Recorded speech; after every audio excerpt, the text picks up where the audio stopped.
जय हरि कृष्णा गोवर्धन गिरिधारी। जय हरि कृष्णा गोवर्धन गिरिधारी। जय हरि कृष्णा गोवर्धन गिरिधारी।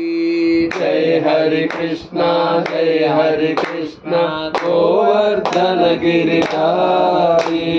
राधा जीवन राधा मोहन, राधा जीवन राधा मोहन, राधा जीवन राधा मोहन, राधा जीवन राधा मोहन। ओम श्री रामाय नमः। ओम श्री रामाय नमः। ओम श्री रामाय नमः। ओम श्री रामाय नमः। ओम श्री रामाय नमः। ओम श्री रामाय नमः। ओम श्री रामाय नमः।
నీవు అమరమైన కుంజరపు జన్మమెంత ధన్యమో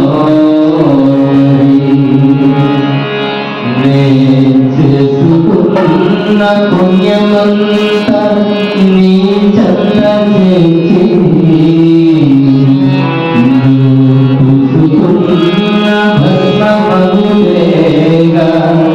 నా పంతమిగా శివానందాశ్రమ శిరనివాసాయ అన్నపూర్ణా సహిత విశ్వనాథాయ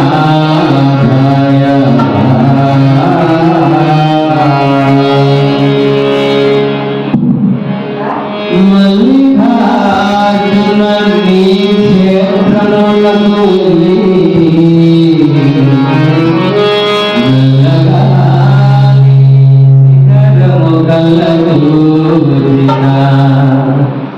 అల్లుకున్న బంధములన్నీ చెల్లిపోయి మరి మరి పుట్టెలల్లి ఉండలు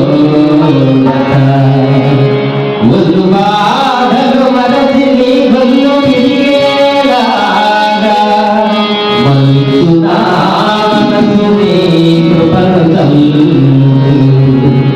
మూడు కళ్ళతో ముల్లోకముల మేలు మలన్నా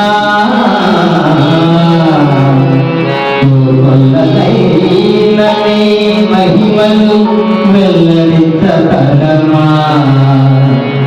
వల్లగాని పనులన్నీ నీ వల్ల నగునని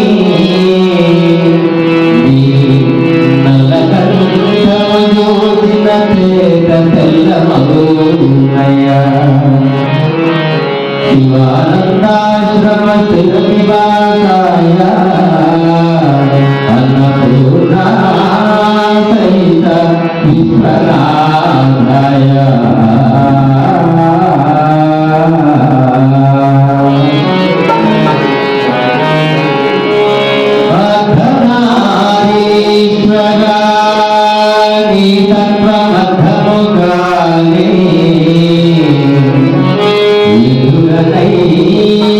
నన్ను ధరింపు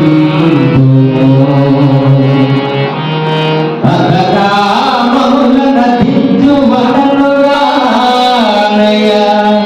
మోక్షాధి స్వార్థమున ప్రార్థించుతుంది వార్ధక్యమునకు మునుపది తీర్థక్షేత్రముల దర్శించి ఆఖర తీర్థుకు సామర్థ్యమీయ పరమార్థమైన నిన్ను చేరుట కొరకు నిర్దిష్టమైన మార్గమును నిర్దేశించమయ్యా వర్ధమాన కవిగ నిర్ధారణ చేసి వర్ధిల్ల చేయుమనను వర్తమానమందు శివానందాశ్రమ స్థిర నివాసాయ అన్నపూర్ణ సహిత విశ్వనాథాయ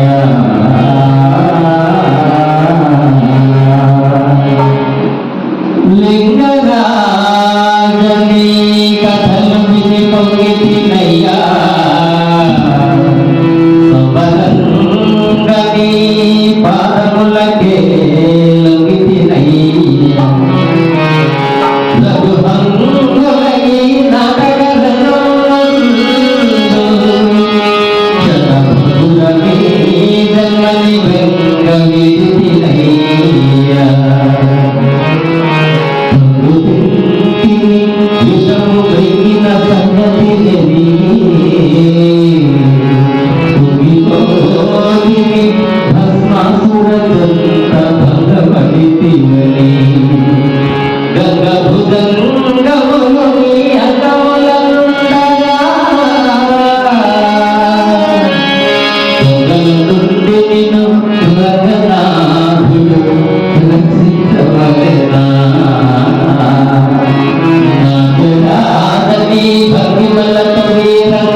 भामहे कविं कवीनामुपमश्रवस्तमम् ज्येष्ठराजं ब्रह्मणस्पत आनशृण्वन्नोतिभिद्वेदसादनम् प्रणो देवी सरस्वती वाजेभिर्वाजिनीवती श्रीनामविद्यवतो गणेशाय नमः सरस्वत्यै नमः श्रीगुरुभ्यो नमः हरिः ओम् శివానందాశ్రమ దైవ స్వరూపమైన కాశీ విశ్వనాథులు వారు అన్నపూర్ణ దేవులకు నమస్కారాలు తెలియజేస్తూ పరమ పూజ్యశ్రీ శివానంద స్వామి మహారాజ్ గారికి పరమ పూజ్యశ్రీ దేవానంద సరస్వతి మహారాజ్ గారికి అలాగే మన ఆశ్రమ నిర్మించి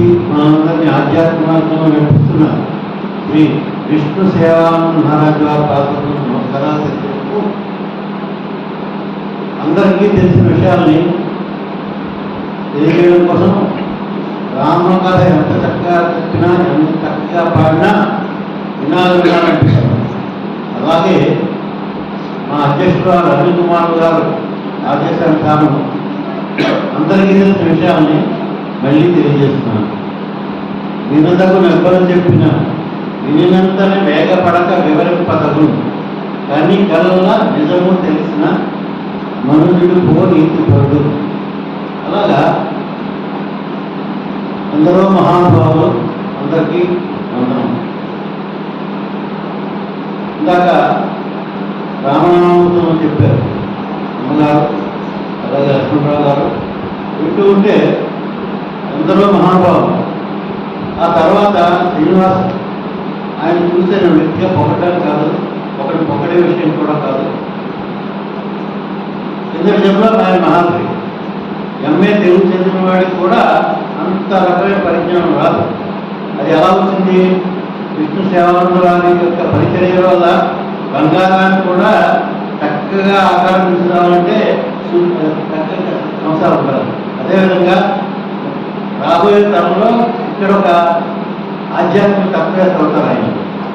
అంతా ఎందుకంటే ఆయన కూడా కాదు, రాజన్ గారు, లక్ష్మణరావు గారు అందరూ కూడా.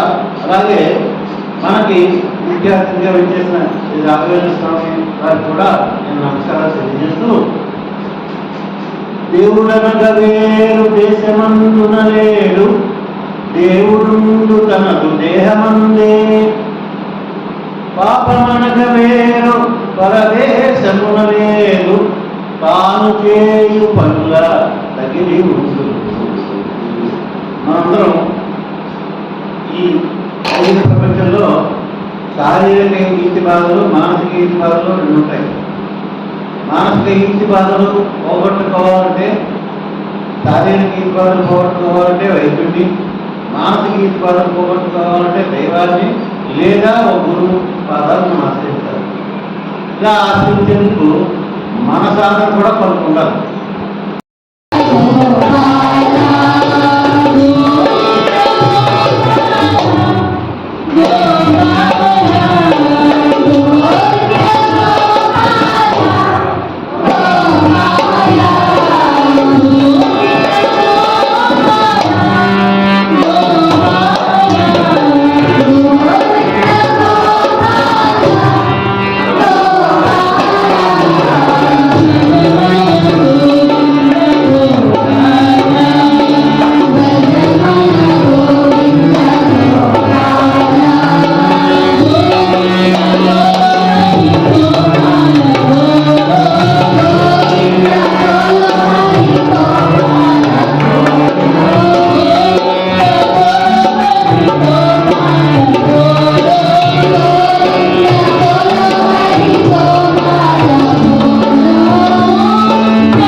हरिबुद्धिं निवेशय निवसिष्यसि मय्येव अतभूतं न संशयः अवचित्तं समाधातुं न शक्नोषि मनीषिणम् अभ्यासयोगेन ततो मामिच्छाप्तुं न सञ्जय अभ्यासेन समर्थोऽसि मत्कर्मपरमो भव मदर्थमपि कर्माणि पूर्वं सिद्धिमवाप्स्यसि अनेन शक्यशक्तोऽसि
గణపతయే నమః.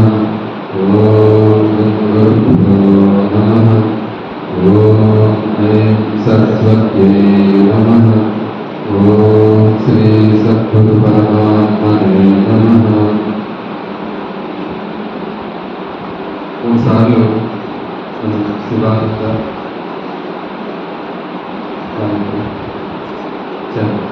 ఓం బ్రహ్మనిష్టాయ విద్మహే సంజీవేంద్రాయ ధీమహి తన్నః శివానందః ప్రచోదయాత్.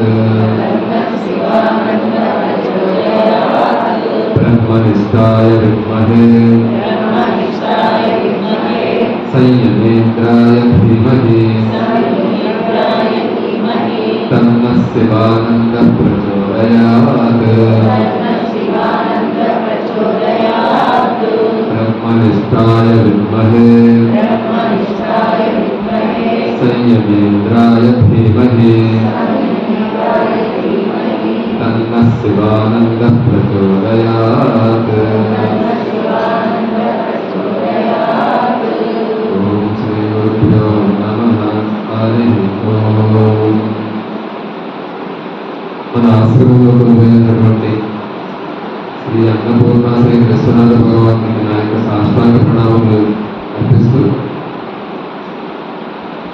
ఎందరో మహాత్ములు, ఎందరో భాగవతులు, ఇలాంటి ఎందరో భక్తులు రావడానికి అనుకూలంగా శివానంద ఆశ్రమాన్ని నెలకొల్పినటువంటి పూజ్య శ్రీ విష్ణు దాసానంద సరస్వతి స్వామి వారి చరణ కమలములకు నా యొక్క హృదయపూర్వక సాష్టాంగ ప్రణామం తెలియజేస్తున్నాను. అలాగే ఈ కార్యక్రమానికి ఇచ్చేసినటువంటి భక్తులందరికీ కూడా నా హృదయపూర్వక ధన్యవాదాలు, ప్రణామాలు.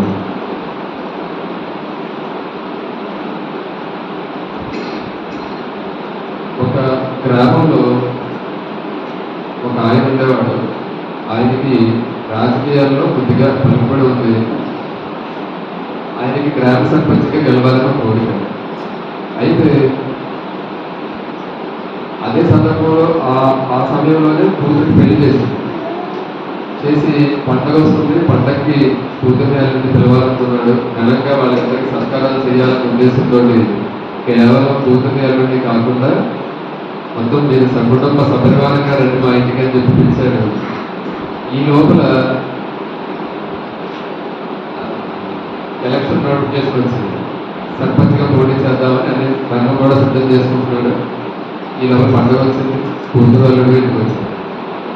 ఇంటికి వచ్చేప్పటికి అక్కడ ఇంట్లో పరిస్థితి ఎలా ఉందంటే, ఈయనకి పోటీ చేయడానికి మద్దతుగా కొంతమంది గ్రామ ప్రజలు, ఈయన కూర్చోడానికి వీలు లేదు, ఎందుకంటే ఇంకొక మంచి ఉన్నాడు అతనికి ఇవ్వాలని కొంతమంది మద్దతుదారులు, అనుకూలదారులు, అననుకూలదారులు. అలాగే ఈ పోటీ చేస్తే ఓడిపోతాడు కాబట్టి మనం ఇచ్చిన అప్పులు డబ్బులు వస్తాయో రావో అన్న ఉద్దేశంతో ఆయన అప్పులు గారికి వచ్చిన వాళ్ళు, అలాగే నువ్వు పోటీ చెయ్యి, అవతల వాడిని ఎలా అయినా ఓడించాలి, మేము నీకు డబ్బులు ఇస్తామని వచ్చిన వాళ్ళు, ఇలా రకరకాల సమస్యలతో ఇల్లంతా నిండిపోయారు. అదే సందర్భంలో పెళ్లి కొడుకు పెళ్లి కూతురు చక్కగా వాళ్ళ చుట్టాలు మంది మార్పులతో వచ్చారు. వాళ్ళకి ఇంట్లోకి రమ్మడానికి కూడా ప్రదేశం లేదు. అయితే నెమ్మదిగా మరి అల్లుడికి మర్యాద చేయాలి అనే ఉద్దేశంతో అల్లుడిని నెమ్మదిగా ఇంట్లోకి పిలిచాడు. అల్లుడి కూర్చోడానికి కూడా కుర్చీ లేకుండా ఒక పక్క కూర్చుని ఉన్నాడు అల్లుడు. అలా ఉన్న సందర్భంలో ఈయనకి ఏమనిపించిందంటే, ఏంటి ఇదంతా గందరగోళంగా ఉంది, ఈ సందర్భంలో నేను ప్రశాంతంగా కృష్ణుడికి ఒక పూజ చేసుకుంటే నాకు ప్రశాంతత వస్తుందేమో అని కృష్ణాన్ని పూజ చేయాలనుకుంటున్నాను. భగవంతుడు కూడా కృష్ణుడు ఆయన ఎటువంటి వాడు, సరే అసలు వీడి పరిస్థితి ఏంటో చూద్దామని చెప్పి ఆయన వచ్చేసాడు. ఆయన వస్తున్నాడని అర్థమైపోయింది. నేను బయటికి వెళ్ళాను, స్వామి రెండే నీకు పూజ చేసుకుంటాను నాకు ప్రశాంతత వస్తుందంటే, అరే అబ్బాయి నువ్వు ఎక్కడ చేస్తావా నాకు పూజ, ఇల్లంతా చూస్తే అల్లుడిని సాక్షాత్తు విష్ణు స్వరూపుడు అంటారు, నారాయణ స్వరూపుడు అంటారు, అల్లుడు కూడా నువ్వు ప్లేస్ కూర్చోబెట్టొచ్చావు, ఆ మూలం కూర్చోబెట్టావు, అటువంటిప్పుడు నువ్వు నాకు పూజ ఎలా చేస్తావు అబ్బాయి అని. లేదు స్వామి, నాకు అనుకూలంగా ఎవరైతే మద్దతుగా ఎవరైతే వచ్చారో వాళ్ళందరికీ నేను నచ్చి వాళ్ళు పంపించేస్తాను. ఎవరైతే పోటీ చేయదంటున్నారో వాళ్ళని యజమానులు బామాలో లేదంటే వాళ్ళతో గొడవ పెట్టి నేను వాళ్ళే పంపించేస్తాను. ఎవరైతే డబ్బులు ఇవ్వడానికి నాకు సపోర్ట్ చేయడానికి వచ్చారో వాళ్ళతో ఇబ్బందే లేదు, ఎందుకంటే వాళ్ళు నాకు సపోర్ట్ చేయడానికి వచ్చారు కాబట్టి వాళ్ళు నా మాట వింటారు.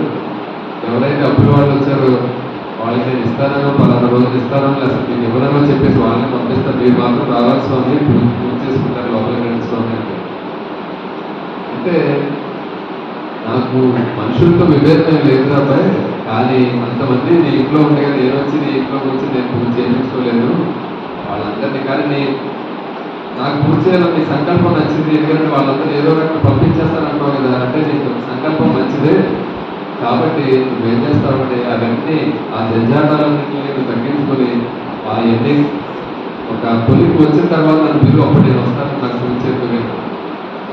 అంటే ఇదంతా నేను ఎందుకు చెప్పానంటే ఒక వ్యక్తి ధ్యానం చేయాలి అనుకుంటే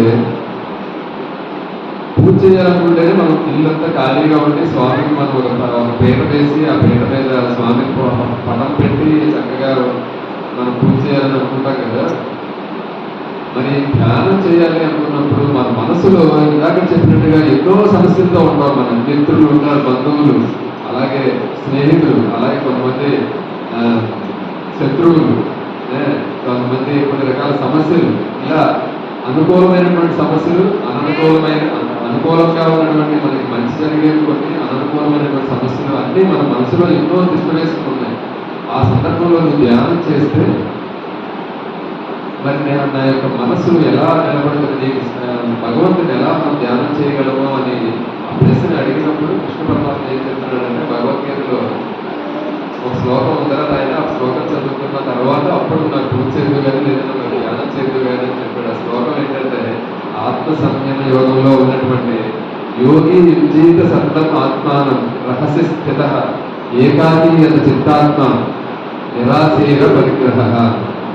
యోగి యుజీత సత్వం ఆత్మానం, యోగి అనబడేవాడు ఎవరైతే ధ్యానం చేయాలనుకుంటారో వాళ్ళు సత్వం కూడా ఆత్మానం అంటే పరమాత్మని ధ్యానిస్తూ ఉంటారు. రహస్య స్థిత ఎలాగో అంటే రహస్యం అంటే ఒక రహస్యంగా, అంటే అది ఆడంబరంగా కాకుండా ఏకాగ్ర. అలాగే తర్వాత వెంటనే చెప్తున్నాడు రహస్య స్థిత అన్నప్పుడు నలుగురు కూర్చుని అధ్యయనం చేద్దాం అనుకుంటే అది మాటలోనే కానీ అక్కడ వ్యవహారం జరుగుతుంది కానీ ధ్యానానికి అక్కడ అవకాశం ఉంటుందని చెప్తున్నాడు పరమాత్మ. ఏకాకి చిత్తాత్మ, ఏకాకిగా ఉండమంటున్నాడు అంటే ఒక్కరే కూర్చుని ఎంత చిత్తాత్మ నీ యొక్క చిత్తాన్ని నా మీద ఉంచి నిరాశీన పరిగ్రహ, ఎటువంటి ఆశలు ఎటువంటి కోర్టులు లేకుండా పరిగ్రహ నీకు అంటే ఉన్నదాన్ని దేన్ని కూడా నేను పొందాలి, ఈ భోగాన్ని పొందాలి, ఆ జ్ఞాన్ని పొందాలి, ఈ రకమైన నేను భోగాలను పొందాలి అనే ఉద్దేశం ఏది లేకుండా పరిగ్రహం అంటే దేన్ని ఆశించకుండా ఉండడం, ఎవరిదాన్ని దొంగిలించకుండా ఉండడం, దేన్ని ఏ భోగాన్ని మనం కోరకుండా ఉండడం, అటువంటి పరిగ్రహాన్ని చేసి అప్పుడు నువ్వు ఈ శ్లోకాన్ని కనుక మనం బాగా అధ్యయనం చేయగలిగితే అప్పుడు నీకు ధ్యానం మీద ఒక పరమాత్మని ధ్యానం చేయడానికి కావాల్సినటువంటి అనువైన పరిస్థితులు నీకు వస్తాయని పరమాత్మ చెప్పడం కోసం కేవలం ఆ యొక్క దృష్టాంతం చెప్పడం జరిగింది.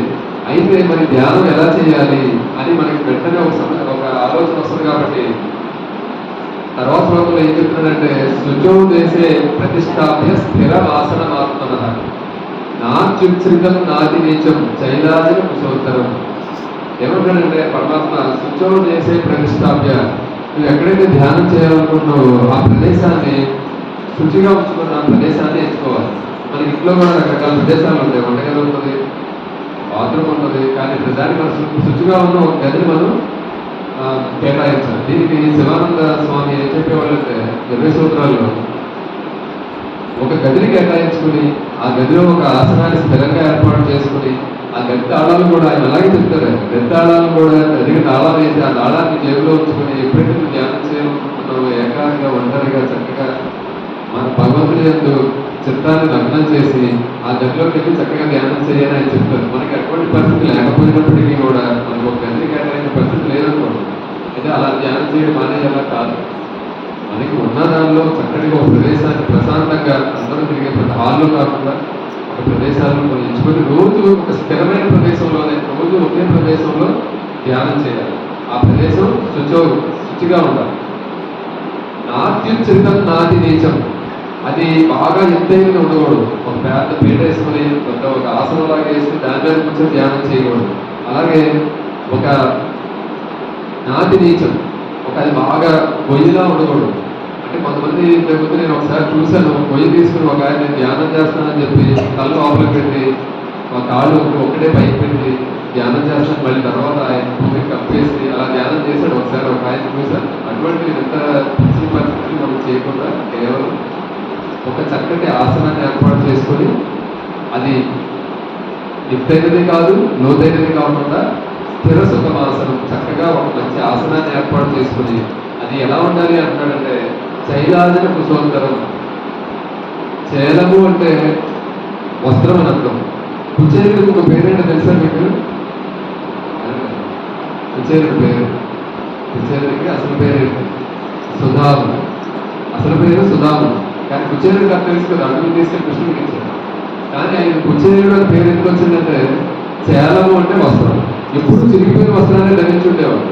అందుకని ఆయన పేరు కుచేరుడు అంతా మొదలుపెట్టారు. పల్లెటూరులో ఏం చేస్తారంటే వాళ్ళ వ్యక్తిత్వాలను వాళ్ళ పేర్లు పెడుతూ ఉంటారు. అలాగే కుచేరుడు ఎలా వచ్చాడంటే ఎప్పుడు చిరిగిన వస్త్రాన్ని ధరించేవాడు కాబట్టి కుచేరుడు అయ్యాడు. ఆయన పేరు చదువుకుంటున్నప్పుడు కృష్ణుడితో చదువుకున్నప్పుడు ఆయన అసలు పేరు సుధాము. అందుకని నేను చైలాజన కుచోత్తరం అంటారు. అంటే మనం ఎక్కడి నుంచి వద్దాం, కుశ అంటే దర్భలను పరుచుకొని ఆ దర్భల మీద జనము అంటే చెక్క చర్మం. ఇప్పుడు మీరు చెప్పారు కదా, మీరు రేజింగ్ దగ్గరికి వెళ్ళకండి, అది ఏం చేయక్కర్లేదు, హింసలు ఏం చేయాల్సిన అవసరం లేదు, దానికి మనం చెప్దాం. తర్వాత చేయలేము, దాని మీద ఒక చక్కటి మెత్తటి వస్త్రాన్ని పరుచుకొని ధ్యానం చేయడానికి అరువుగా చేసుకోవాలి. అయితే ఈ శ్లోకంలో ఏమంటాడంటే శుచో దేశే ప్రతిష్టాప్య స్థిర వాసనమాత్మనం నాత్యుచితం నాతి నీచం చైలాజన కుశోత్తరం. దీన్ని మనం బాహ్యంగా చూసాము, గదిలో మనం ఎలా ఏర్పాటు చేసుకోవాలో చూసాం. అలాగే మనం అంతరంగా చూస్తే కనుక దర్భలకి ఒక ప్రత్యేకత ఉంది. దర్భలు ఏంటంటే దర్భలు కనుక ఒక పురాణ ఆజ్ఞానం ఎలా ఉంటుందంటే తల్లిని దాసి నుంచి వృత్తి చేయడానికి కోసం గర్భవతులు ఏం చేస్తాడంటే దర్భలని అమృతాన్ని తీసుకొచ్చి దర్భల మీద పెడతారు. ఆ దర్భల మీద కొద్దిగా అమృతం వలుకుతుంది. అది కొద్దిగా పడడం వల్ల ఆ దర్భలకి ఒక పవిత్రత అమృతత్వం వచ్చింది అనేది పురాణ గాథ. కాబట్టి అందుకే మనకి ఈ దర్భలు వేసుకోమంటారు. నేనేమంటానంటే మనం గదిలో ఎలా అయితే ఒక ఆసనాన్ని ఏర్పాటు చేస్తున్నామో మనసులో ఒక స్థిర సుఖమాసనాన్ని భగవంతుడికి ఏర్పాటు చేసి పవిత్రమైనటువంటి దర్భలు మనం మనసులో పరిచయం, అంటే మనసులో కామక్రోధ లోహాలు మనం ఎప్పుడైతే తగ్గించామో మనం దర్భలను పరిచినట్టు. రెండవది చిక్క చర్మాన్ని వేయమని.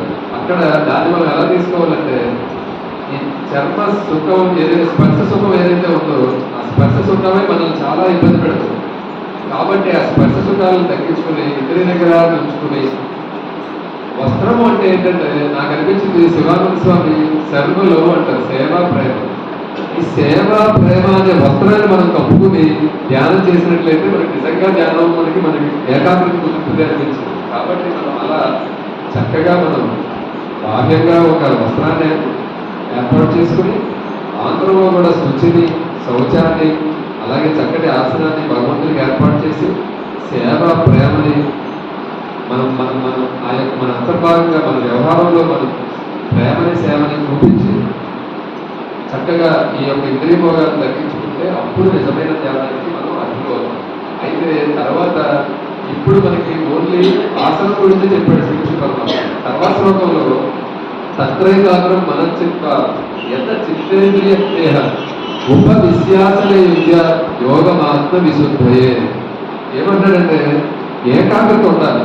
ధ్యానం చేసేవాళ్ళు మనసుని ఎక్కడో పెట్టుకుంటే ధ్యానం చేయలేరు.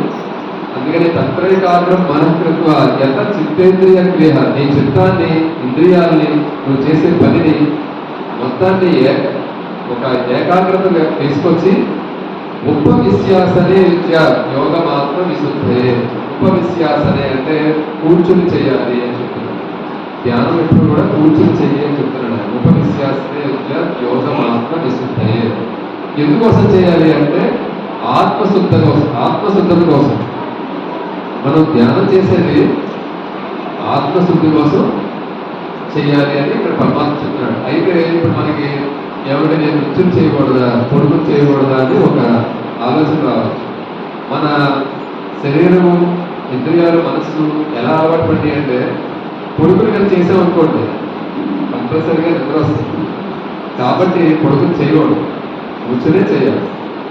ఒకటి నృత్యం చేయొచ్చు కదండి అంటే నృత్యం కూడా చేయకూడదు. ఎందుకు చేయకూడదు అంటే నృత్యం చేస్తే మనం ఎక్కడ పడిపోతామో పరమాత్మకు భయపడుతుంది. నేను ఎక్కడ పడిపోతే మళ్ళీ ధ్యానం చేస్తే మనం పడిపోయిన నా బాధ వస్తుందని. అందుకని నృత్యం కూడా చేయకూడదు. పైగా మన యొక్క ఉపనిషత్తుల్లో కూడా, శ్వేతాశ్వర ఉపనిషత్తుల్లో కూడా దీని గురించి ఒక మంచి శ్లోకం ఉంది. దానిలో కూడా ఆయన అలాగే చెప్తారు.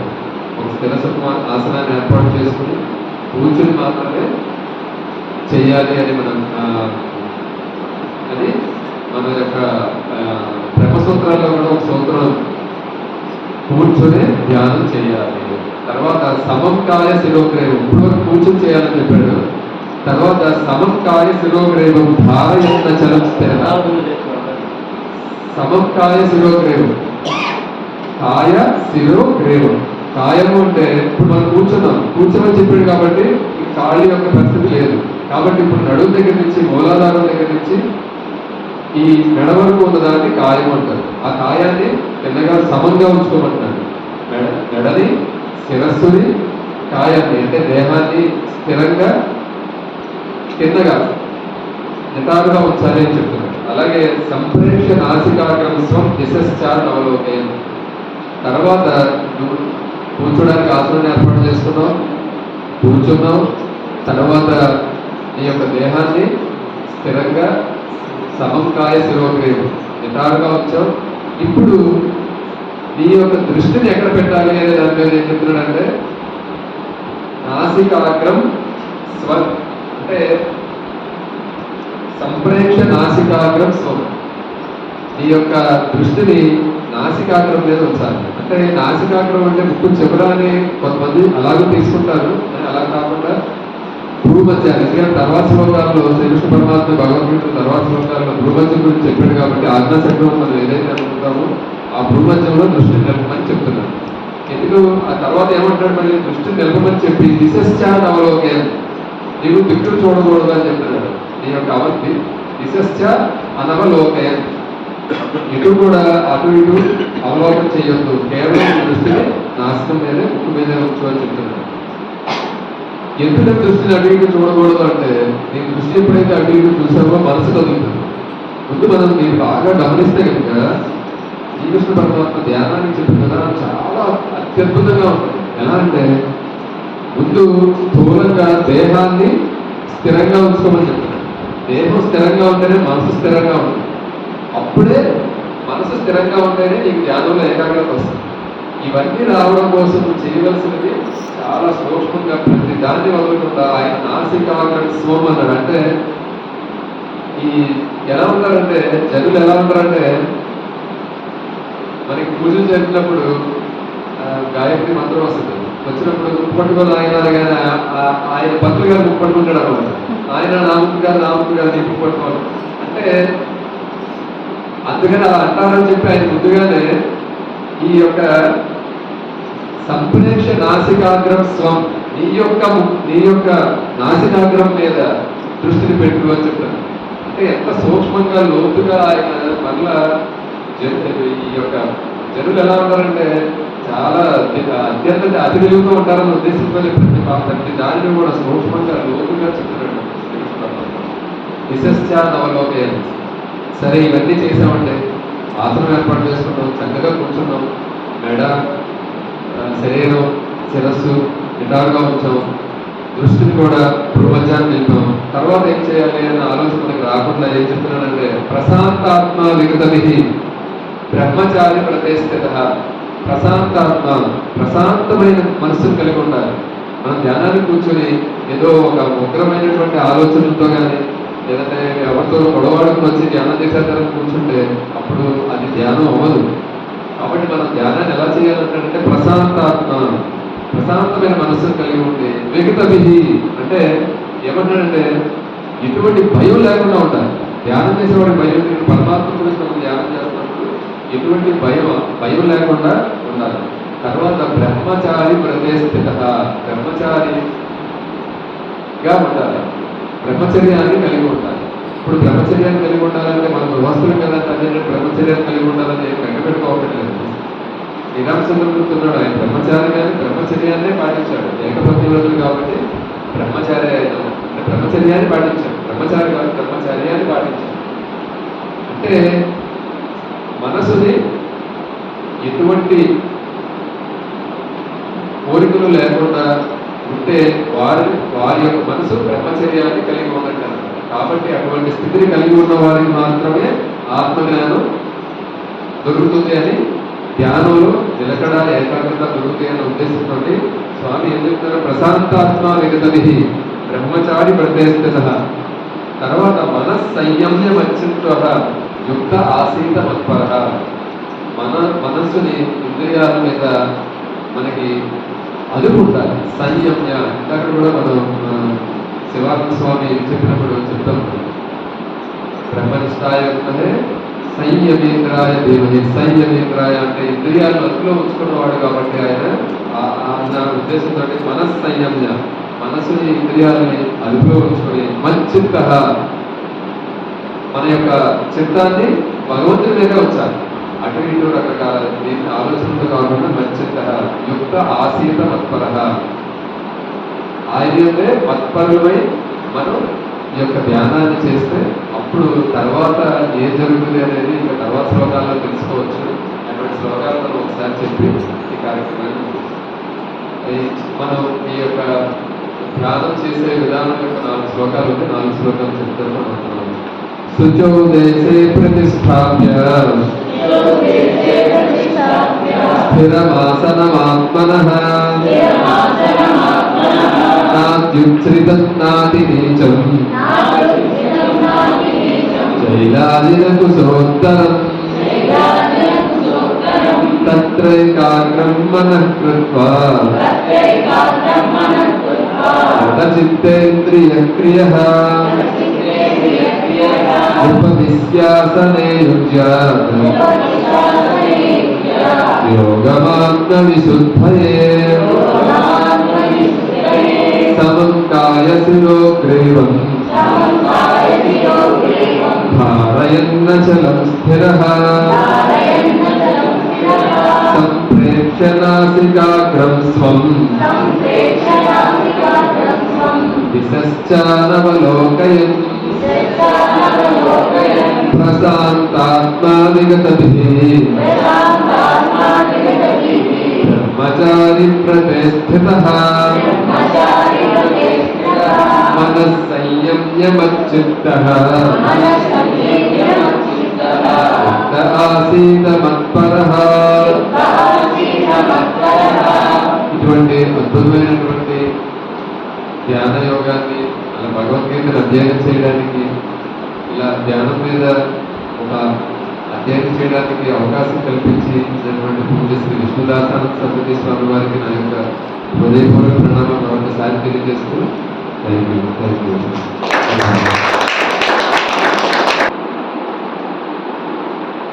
పాడవలసి వస్తే ఎలా పాడతాము, భజన చేయవలసి ఎలా చేస్తాము, భగవన్నామ స్మరణ కూడా ఆయన చాలా ప్రీతి భక్తుడు. మనకు భగవంతుడు కంటే వేరే ముఖ్యుడు ఎవరు లేరు. ఆయనకు కూడా మనకంటే నువ్వంటే నువ్వే, నువ్వు పాడితే నువ్వే, నువ్వు పాడే పాట నీ పాటే ఇచ్చాడు. ఆయన పాడితే ఆయన పాటే ఇచ్చాడు. నీ పాట పక్క వాళ్ళకి వినిపిస్తుందో లేదో తెలియదు, కానీ భగవంతుడికైతే వినిపిస్తుంది. నువ్వు ఒక్కటిగా ఉన్నప్పుడు పాడుకోవచ్చు. నిత్యము మనం సమయం ఇవ్వాలి. ఇటువంటి నలుగురు సత్సంగంలో పాడితే ఇంకా బాగుంటుంది. మనకు మన మీద ఒక ఇది వస్తుంది. మనము బాగా అలవాటు చేసుకుని భగవంతుడికి ఇంకా దగ్గరైపోయినాము. ఇక మనం ఎప్పుడైతే ఎప్పుడైనా కానీ మనం ఒక్కరే కూర్చున్నా కూడా ఎక్కడో కనిపించుకొని ఒక రౌండ్లో కూర్చున్నా కూడా భగవన్నామ స్మరణ చేసుకుంటూ ఆయన కీర్తించుకుంటూ ఉంటాము. అప్పుడు మనం ఆశ్రమానికి రావాల్సిన పని లేదు. అది వచ్చేంత వరకు మనం ఆశ్రమానికి రావాలి, దేవాలయానికి వెళ్ళాలి, నలుగురు తెలిసేలాగా రాగయుక్తంగా పలకాలి. అరే ఈ అమ్మాయికి ఇంత ఆనందం ఎందుకు వస్తుంది, నాకు రాలేదే కాబట్టి నేను పాడతాను అని ఇంకో అమ్మాయి నేర్చుకుంది. భగవంతుడు ఏమనుకుంటాడు తెలుసా, అరే ఈమెను చూసి ఆమె చేసింది, ఈమెకి ఇంకొంచెం మనం ఏదైనా సాయం చేస్తే ఇంకొక నలుగురిని నేర్పిస్తుందేమో.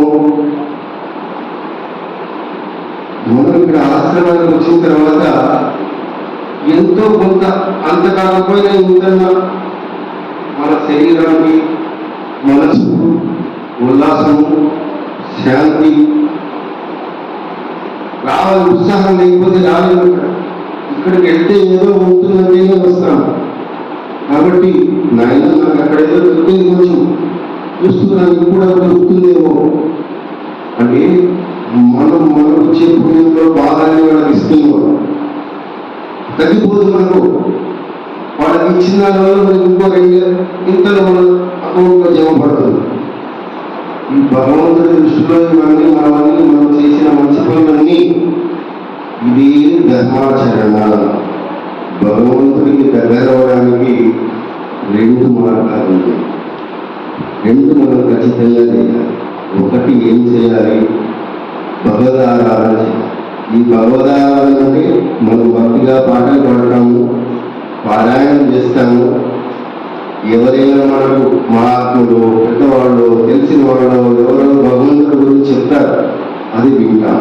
అంటే నోటి ద్వారా పాడతాము, ఎవరి ద్వారా వింటాము. తర్వాత మందు బుద్ధి మన మనస్సులో స్మరణం చేసుకుంటూ స్మరణము, శరణము, శ్రవణము, మననము ఈ 3 వీలైనంత కాలము మనం చేసుకుంటూ ఉండాలి. దీనివల్ల భగవదారాధన అంటే ఇలా పూజేస్తూ దేవుడిని పూజేసి ప్రసాదాలు పెట్టడం కాదు, భగవన్నామ స్మరణం చేయడమే భగవదారాధన. ఈ భగవదారాధన చేస్తే మనకు భగవంతుడి అనుగ్రహం వస్తుంది. ఈ అనుగ్రహం వల్ల మనకు మోక్ష ప్రాప్తి కలుగుతుంది. మోక్ష ప్రాప్తి కోసం ప్రయత్నించడమే మానవుల యొక్క ముఖ్యమైన ఉద్దేశం. ప్రతి ఒక్కరికి చిన్నవాడు పెద్దవాడు లేదు. మనకుండే దాంట్లో మనం మోక్ష ప్రాప్తి కోసం ప్రయత్నం చేయాలా. చేత లేని వాళ్ళు ఎక్కువ ప్రయత్నం చేస్తారు, చేత కాని వాళ్ళు తక్కువ ప్రయత్నం చేస్తారు. ప్రయత్నం అయితే చేయాలా. కొంత ప్రయత్నం చేసేవాళ్ళని, ప్రయత్నం మొదలుపెట్టేవాళ్ళని ప్రథములు అంటాము. కొంత ప్రయత్నం చేస్తూ పాటించేవాళ్ళని మధ్యములు అంటాము. పూర్తి పాటించిన వాళ్ళని ఉత్తములు అంటాము. మనం మొదలు పెట్టాలి, వేరే వాళ్ళు మొదలు పెట్టడానికి సాయం చేయాలి. మనం మధ్యములు అవ్వాలి, ప్రథములకు సాయం చేయాలి, మధ్యమం నుంచి ఉత్తములు అవ్వాలి. ఇది ఒకటి భగవన్నామ స్మరణ చేస్తూ భగవదారాధన చేస్తూ భగవంతుడి దగ్గర అవ్వాలి. ఈ భగవంతుడికి దగ్గర అయ్యే దానివల్ల మనకు మోక్ష ప్రాప్తి లభిస్తుంది. అని ఇంకొక చిన్న పెట్టాడట, నేను భగవదారాధనతోనే సంతృప్తి పడను ఆయన, నేను చేసే పనులన్నీ చేస్తాను, నేను నమస్కారం తీసుకొని ఆరాధన చేస్తాను, నాకు మోక్ష ప్రాప్తి ఇవ్వమంటే భగవంతుడే వాడు.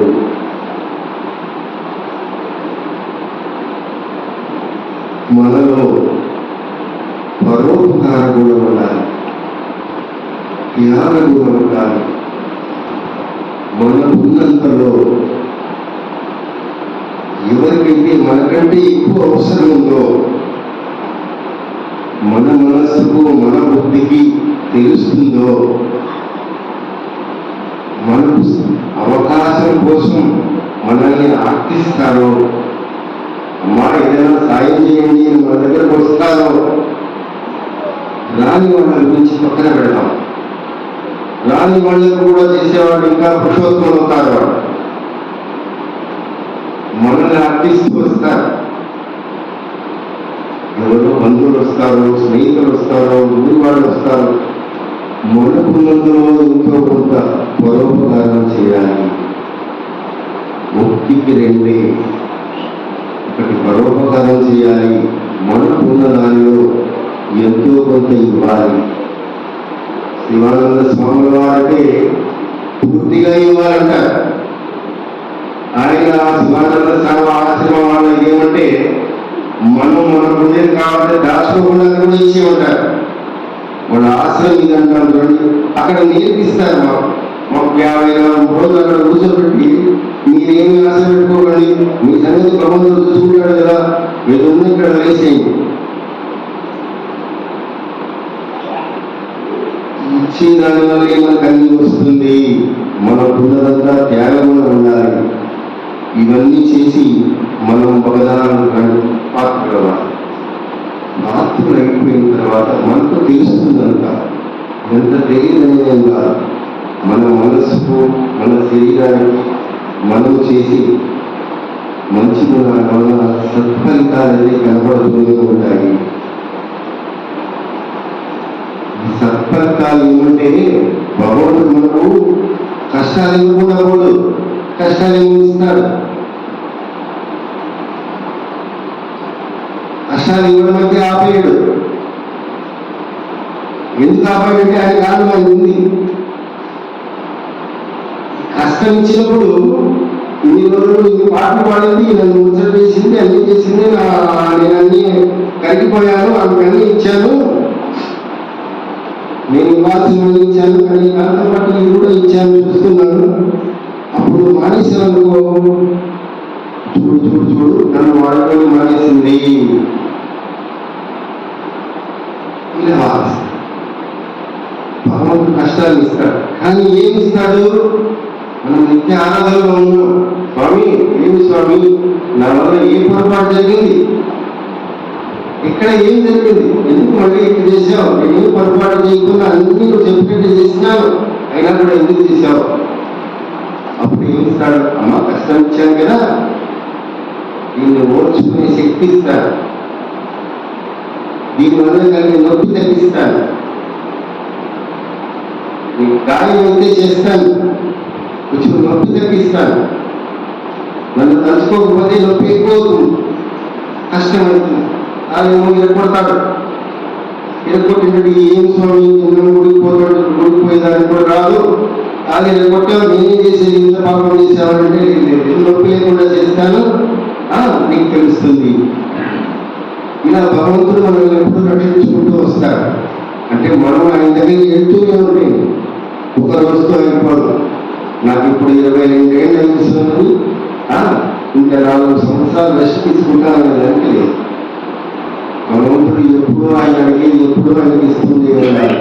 మనం పుట్టినప్పటి నుంచి మనం కాలం చేసేంత వరకు భగవద్గీత చేస్తూ ఆయన అనుగ్రహం కోసం ఇంకా ఇది ఇచ్చిన అనుగ్రహం ఎప్పటికీ చాలదు. ఆయన ఎంత ఇచ్చినా ఇంకా కావాల్సి ఉంటుంది.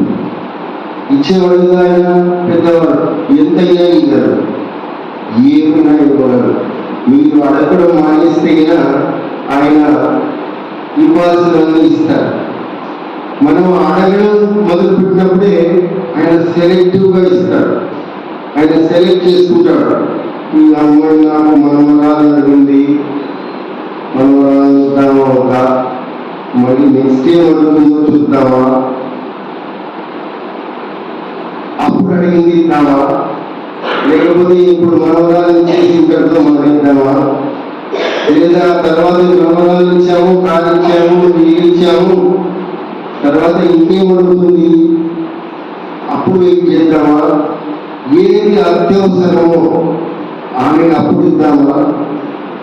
భగవంతుడు ఏం చేస్తాడంటే మనం ప్రార్థించే దాని వల్ల మన కోరికలన్నీ ఆయన తెలుస్తుంది.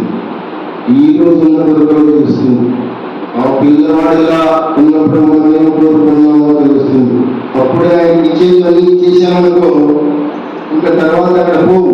మరి ఇంకొకటి వస్తుంది, పెద్ద కోరికల తర్వాత వస్తాయి. 30 సంవత్సరాల నుంచి ఈ కోరికలు వేరే ఉంటాయి, 50 సంవత్సరాల్లో వేరే కోరికలు ఉంటాయి, 70 సంవత్సరాల్లో కూడా కోరికలకు అది ఉండదు. కానీ భగవంతుడికి దగ్గర అయ్యామంటే ఈ కోరికలన్నీ పోతాయి. ఎందుకు పోతాయి? భగవంతుడు అన్ని తనకనే చేస్తుంటాడు. మనం కోరికల్ని కలగకుండా చేస్తాడు. నీకు తల్లిదండ్రులు పెద్ద ఆస్తి అయ్యారనుకున్నాం, నీకు మంచి చెయ్యి కావాలి అని తెలియకుండా వేసేస్తారు మేడం. నీ మూడు నీకు కాలు తెచ్చి ఉంది వాళ్ళు కాలు ఇచ్చేస్తాడు. దేవుడు తెలియకుండా ఇచ్చేస్తాడంటే భగవంతుడు మన తండ్రి అంటే వాడు ఆయన చాలా పెద్ద శోకాలు. మనం కుండీలో డబ్బులు ఇస్తున్నాం అనుకోలేదు, మన మీద ఆయన ఆధారపడిన ఏం లేదు. అక్కడ మనకి ఇచ్చేవాడు ఏమైనా ఇవ్వగలరు, ఎలా ఇస్తాడో కూడా ఆయన డిసైడ్ చేసుకుంటాడు. కాబట్టి మనం భగవంతుని దగ్గర అవ్వడానికి ప్రయత్నం చేయాలి. భగవంతుడికి దగ్గర అయ్యడానికి ప్రయత్నం చేయాలంటే నిత్యము అంటే పొద్దున లేచినప్పటి నుంచి రాత్రి పడుకునేంత వరకు. ఒకవేళ మనకు కళ వచ్చినటువంటి కళలో కూడా దేవుడి కనబడతాడు. మనోడు కనపడినా కానీ కృష్ణుడు కొంచెం కనుక్కొని కనిపిస్తాడు, కృష్ణుడు రూపంలోనే కనబడతాడు. నా మనవుడు కృష్ణుడు అనుకోవాలి, కృష్ణుడే మనవుడు అనుకుంటారు. అలా అంత బాగా చూస్తుంది. అదే ఆ బుద్ధి మనకి రావాలంటే మన ప్రయత్నం జరగాలి. మన ప్రయత్నం జరగాలంటే మనలో ఒక నిష్ఠ ఉంది. మనం నెల రోజులకు ఒకసారి ఇస్తామా, మనం ఎంత సమయం కేటాయించగలము నిర్ణయం చేసుకోవాలి. ఖచ్చితంగా ఒకటి పెట్టుకోవాలి, ఖచ్చితంగా రావాలి. ఏది చేసినా కూడా మనసు లగ్నం చేసి చేయాలి.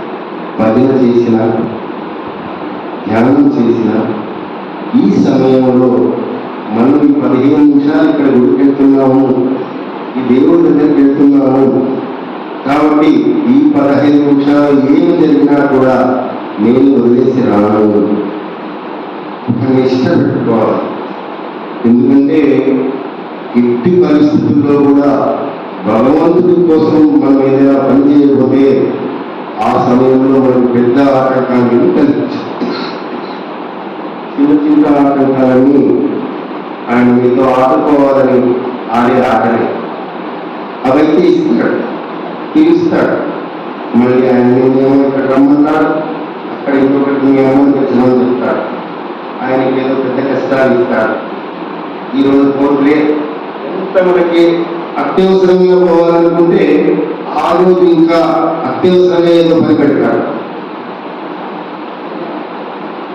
మనం పోలేదనుకో ఆయన అకౌంట్లో రాసుకొని ఉంటాడు. నువ్వు అడిగినప్పుడు మళ్ళీ చెప్తాడు, సరేనమ్మా నువ్వు చేసినంత కరెక్ట్గానే ఉంది, నేనేమో అనుకోలేదు, నాదే తప్పు. కానీ ఆ రోజు మనం రావాల్సినప్పుడు ఎందుకు రాలేదు, నువ్వు అప్పుడు వస్తే ఇస్తామనుకుంటే నువ్వు రాలేదు. ఆ రోజు ఆమె వచ్చింది, నీకంటే ఆమెకు ఎక్కువ అవసరము, నేనే అనుకున్నాను పాపం నీకు ఎక్కువ అవసరం కదా, మనం ఆమెకి ఇద్దాం అనుకున్నాం, ఈమె ఎక్కువ అవసరం ఉన్నట్టు నీకు ఇచ్చేద్దాం. ఆయన ఇచ్చి పంపించేశారు, మళ్ళా నీ లైన్ రావాలంటే కొంత టైం పడుతుందమ్మా. భగవంతుడు మనకు చెప్పడు, మీరు చెప్పి ఆయన చెప్పినా మీరు చెప్పడు, కానీ మీ మాట అయితే వింటాడు. ఎవరు చెప్తారు? స్వామి గురువుగారు వస్తే చెప్తారు, స్వామి విన్నాడా లేదా, విన్నాడమ్మా ఖచ్చితంగా విన్నాడు, నాకు కూడా చెప్పాడు విన్నా అని చెప్తాడు. గురువుగారు అమ్మా చెప్తారు, నువ్వు ఇంత నిష్టగా చేస్తే ఎందుకు వినడమ్మా, ఇంత బాగా పాడతావు, చేస్తావు, భజన చేస్తావు, నీ మాట వింటాడు. వచ్చేదో నేను పనులు వింటాడు, ఈసారి కనిపిస్తాడు. కాబట్టి మనం ఈ భగవదారాధనలో మన ఖచ్చితత ఉండాలి. ఈ ఖచ్చిత వచ్చిన తర్వాత మనకు ఆయన ఇచ్చే కృప యొక్క ఫలితాలు తెలుస్తూ ఖచ్చితంగా తెలుస్తుంది. కొంతవరకు మనం భక్తి మార్గంలో ప్రయాణించిన తర్వాత మనకు దేవుడు ఆటంకాలు కల్పిస్తాడు. ఇప్పుడు ఆటంకాలు కల్పించడం అనేసి అవకాశాలు పంపిస్తాడన్నమాట. సరే ఇక్కడ ఉంది, అక్కడ ఎవరో స్వామి వచ్చారట, ఏమో చెప్తారు, పోతే ఇంకో 10 నిమిషాలు వింటారు, మంచి మాటలు ఈయన భగవద్గీత చెప్పాడు, ఇక్కడ వచ్చే బ్రహ్మసూత్రాలు చెప్తారట, ఇంకో ఇంకొక బాగా ముట్టుదామని చెప్తారట, మమ్మల్ని ఇంకా ఏదో నమ్మకంగా దగ్గరికి చేర్చే ప్రయత్నం చేస్తారు. వీరంతా ఖచ్చితంగా స్వామివారు ఏదైనా కార్యక్రమం ఏర్పాటు చేసినప్పుడు స్నానం చేసుకొని వచ్చి అందులో పాల్గొని వీలైతే మీలాంటి వాళ్ళలో మీరే ఎన్నుకొని వాళ్ళని కూడా రండి నాయన మంచి జరుగుతుంది. స్వామి గారి ఆశ్రమం అంటే ఏదో ఆశ్రమం పెట్టి ఏదో చేయడానికి కాదు. వాళ్ళు ఏదో గురువారం తీసుకున్నారు, వాళ్ళు సన్యాసులు అయినారు, వాళ్ళకి భగవంతుడు శివానంద స్వామి వారు అక్కడే ఉన్నాయని జరిగిపోయేది. ఆయన ప్రతి సంవత్సరము ఒక్కొక్క దాంట్లో 400-500 మంది కొత్త శిష్యులను తయారు చేసి ఆ శిష్యులను ఈ సన్మార్గంలో పంపించడానికి దేశానికి పంపించారు. శివానంద స్వామి ఒకడే రావాలంటే రాలేవాడా? రాలేదు. ఆయన మహారాజు తన 10 ప్లేసులు పోగలరు. కాబట్టి శిష్యులు చెప్పి ఈ సన్మార్గం వీళ్ళకు చెప్పండి, వీళ్ళని సన్మార్గం చేయండి, మంచి మార్గంలో తీసి మన వాళ్ళంతా మంచివాళ్ళే, మన హిందువులంతా మంచివాళ్ళని, వీళ్ళంతా ఇదే ఏమంటే వాళ్ళకు అవకాశాలు లేక దూరం పెడుతున్నారు, వీళ్ళని దగ్గరకు తీసుకొచ్చే ప్రయత్నం చేయండి, దేవుడికి దగ్గరికి ఉన్న లాభాలు చెప్పండి, వాళ్ళకు లాభాలు చూపించండి. మీరు భజన చేస్తే, ఈ భగవద్గీత పారాయణం చేస్తే ఈ లాభం నాకు దొరికింది, మీకు కూడా దొరుకుతుంది. అమ్మ నాలో ధ్యానం పెరిగింది, దీనివల్ల ఏమొస్తాయి ఫలితాలు? మనలో మంచి గుణాలన్నీ పెరుగుతాయి, దుర్గుణాలన్నీ తగ్గిపోతాయి కదా. భగవద్గీత పారాయణం చేస్తేనో, లలిత పారాయణం చేస్తేనో, విష్ణు సహస్రనామ పారాయణం చేస్తేనో, లేదా రామనామ సంకీర్తన చేస్తేనో డబ్బులు అయితే పనిచేసి రావు, డబ్బులు వేరే ద్వారా వస్తాయి. కానీ ఏమొస్తుంది? మనలో దుర్గుణాలు వెళ్ళిపోతాయి, ఒక్కటొక్కటి వెళ్ళిపోతాయి, మంచి గుణాలు వస్తాయి. ఈ దుర్గుణాలు పోయి మంచి గుణాలు వస్తే మనకు మన మీద విపరీతమైన నమ్మకం పెరుగుతుంది. నమ్మకం పెరగడం వల్ల వ్యాపారం చేసేవాడు వాడికి తెలివి పెరుగుతుంది, వాడు ఎక్కువ సంపాదనకి మార్గాలు తెలుస్తాయి. పాపం చేసేవాడికి వాడు తప్పులు కప్పిపుచ్చుకునేంత మాత్రమే తెలివి ఉపయోగిస్తాడు, వాడికి అందులోనే సమయం సరిపోదు. మనలో పాపాలు లేవు, మనం తప్పులు చేయం, మంచి పని చేసేదానికి మన తెలివిని ఉపయోగిస్తాం, 10 మంది చేసిన సాయం చేసేదానికి మన తెలివిని ఉపయోగిస్తాం. మన పిల్లలు బాగుపడేదానికి, వాడు చెడిపోయేదానికి ఎవరైనా ఇస్తారా? పిల్లవాడు మనం హాయిగా పోయి 2 మాటలు మద్యం తాగపోవాలని ఏమన్నా సంతోషంగా ఇస్తామో, మనం బెదిరిస్తే ఇస్తామేమో, భయపెడితే ఇస్తామేమో, చెడు పని చేసేదానికి ఇవ్వం. మనం సంపాదన పెంచుకోగలం, మన తెలివితేటలు పెంచుకోగలం, మన వల్ల ఏమవుతుంది? పిల్లలకు సద్గుణాలు వస్తాయి, పిల్లలకు మంచి వాళ్ళు వస్తాయి. మనం ఎప్పుడైనా అనుకుంటామా మన పిల్లవాడు అబద్ధాలు చెప్పాలా, అందరినీ మోసాలు చేయాలా? ఇలాని ఎవరు అనుకోడు. మనకు తప్పకుండా కొన్ని పరిస్థితుల్లో తప్పులు చేసి ఉండవచ్చు. మన ఈ తప్పులన్నీ, మనం చేసిన తప్పులు, పాప గుణాలు ఇవన్నీ పోవాలి అంటే మనం గీతా పారాయణం చేస్తే, గీత మీద మనస్సు లగ్నం చేస్తే, భగవంతుడి మీద లగ్నం చేస్తే, రామనామ సంకీర్తన చేస్తే దుర్గుణాలు పోతాయి, సద్గుణాలు వస్తాయి. ఈ సద్గుణ సంపన్నులు అంటారు. అంటే సద్గుణ సంపన్నులు. వీళ్లకు ఈ సంపన్నత అనేది మనకు ఏమో మాకు చెప్పుకునేది అంటే అంటే మాకు ఇంత ఉంది 4,260 రూపాయలు ఉంది, చాలా ఎక్కువ ధనం ఉంది అనుకుంటాను. ఇది నేను సంపన్నుడిని, ఎందుకంటే నేను 4 రోజుల్లో డబ్బులు ఖర్చు పెట్టలేను. మీ గుణాలు మీకు సంపదను ఇస్తాయి, ఖచ్చితంగా ఇస్తాయి. ఈ సద్గుణాలు మనం అలవర్చుకునే దానివల్ల ఫలితాలు ఇస్తాయి. గొప్ప గొప్ప పెద్దవాళ్ళు, పెద్ద పెద్ద వ్యాపారస్తులు ఎవరు కానీ చిన్న చిన్న మోసాలు చేయరు. పెద్ద పెద్ద వాళ్ళు అంటాం చూడండి, వాళ్ళు ఎవరు చిన్న చిన్న మోసాలు తీసుకునే లాంటి వ్యవహారాలు చేయరు. వీళ్ళంతా మధ్యరకం వాళ్ళే, అంటే పాపాలను వదులుకోలేరు, పుణ్యాన్ని తెచ్చుకోలేరు. వీళ్ళే తప్పులు చేస్తారు. వీళ్ళు వదులుకుంటే వాళ్ళ స్థితికి వెళ్తారు. వీళ్ళు కూడా వదులుకున్నారంటే వాళ్ళ స్థితికి వెళ్తారు. వీళ్ళు వదలలేక ఈ మధ్య మార్గంలో మనం బతకలేమేమో, నాకు 2 లక్షలు వస్తుంది సరిపోదు, 4 లేకపోతే జరగదు అని ఆలోచించుకుంటూ దుర్మార్గం వెళ్ళారు. అది 10 లక్షలు వస్తే నాకు చేసి 10 లక్షలు వస్తుంది, ఇంకో 2 లక్షలు ఏం చేసుకోవాలి పద్ధతి మానేసి మన పిల్లలు కూడా వాడించి మనం ఎవరికైనా అనిపిస్తుందే మా పిల్లలు మనల్ని ఏమో చూడకుండా వదిలేసిపోయినా పర్వాలేదు, మన పిల్లలను మనం చూడాలి, చూసుకోవాలి. ఇవన్నీ ఎలా వస్తాయి? మనం పిల్లల్ని బాగా చేస్తాం, మనం మన తల్లిదండ్రులను బాగా చేస్తాం. మనం మన తల్లిదండ్రులను నిర్లక్ష్యం చేస్తే మన పిల్లలు కూడా మనల్ని నిర్లక్ష్యం చేస్తారు. ఇది అంటే పెద్దలను నిర్లక్ష్యం చేయడం ఒక దుర్గుణము, అది వదిలేయాలి. మనకు అత్యవసరమైంది తప్ప అత్యవసరం ఖచ్చితంగా ఈ రోజు ఈ మాట చెప్పామంటే పిల్లవాడు వెళ్ళిపోతాడు కాబట్టి అబద్ధం చెప్పచ్చు. అర్థమైందా? ఇలా ఇప్పుడు పిల్లవాడికి నేను ఈ మాట చెప్పానంటే వాడు చెడిపోతాడు.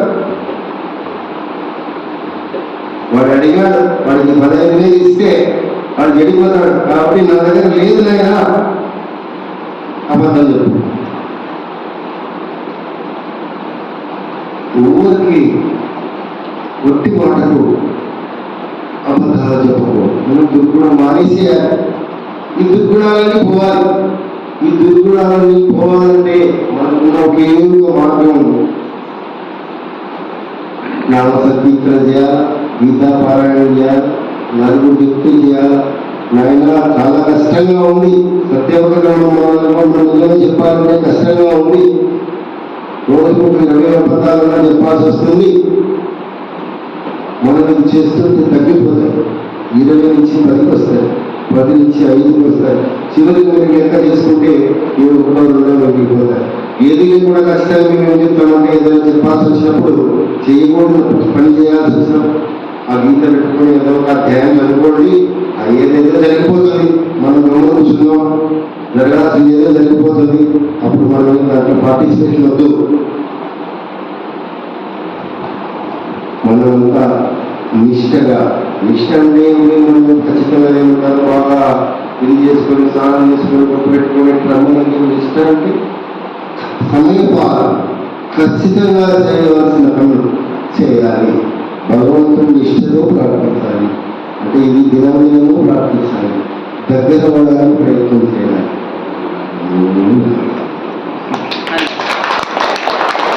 ఈ సర్వనామ రూపములలో నిన్ను సేవింపని నిన్ను సదా స్మరించుకోలేము. నీ లీలలను సదా గానము చేయనిము. నీ నామము సదా మా పెదవులపై ఉండని. నీలో సదా మమ్ము వసింపని.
के, पवन सुत हनुमान के, जगन्नाथ भगवान के, लक्ष्मी नरसिंह स्वामी के, शिवानंद सरस्वती महाराज के, श्री देवा